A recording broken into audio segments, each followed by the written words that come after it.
જનતા જ્યારે જાગે છે ત્યારે રસ્તા પર ઉતરે છે અને જ્યારે રસ્તા પર ઉતરે છે ત્યારે ધારાસભ્યને પણ દોડતા કરે છે. આવું જ કંઈક થયું છે મોરબીમાં જે રીતે છેલ્લા અમુક દિવસોથી ચક્કાજામ ચાલતો હતો, લોકો રસ્તા પર આવતા હતા અને વિરોધ પ્રદર્શનો ચાલી રહ્યા હતા, ત્યારે આ વાતને ધ્યાને લેતા હવે મોરબીના ધારાસભ્ય કાંતિ અમૃતિયા દ્વારા એક વોટ્સઅપ હેલ્પલાઇન શરૂ કરવામાં આવી છે, જેનો નંબર હું અત્યારે અહીંયા ડિસ્પ્લે પર આપને બતાવી રહ્યો છું.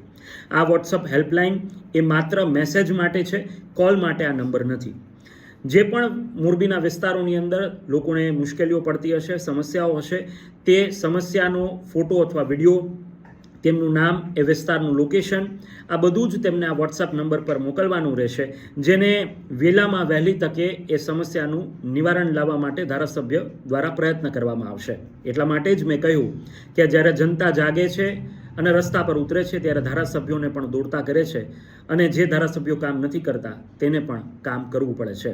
આ લોકતંત્રની અને જનતાની તાકાત છે, જે મોરબીની જનતાએ જે બતાવી, જે આક્રોશ બતાવ્યો, જે રસ્તા રોક્યા તેમને, તેના કારણે આ અસર પહોંચી છે.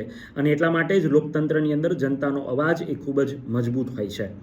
વાત અહીંયા એટલી જ છે કે લોકો કેટલા જાગૃત છે અને લોકો જેટલા જાગૃત થશે એવી જ રીતે ચૂંટાયેલા જનપ્રતિનિધિઓને પણ કામ કરવું પડશે, જેનું આ ઉત્તમ ઉદાહરણ છે. વધુ વિગત માટે આપ જોડાયેલા રહો સત્યાત્મંથન સાથે.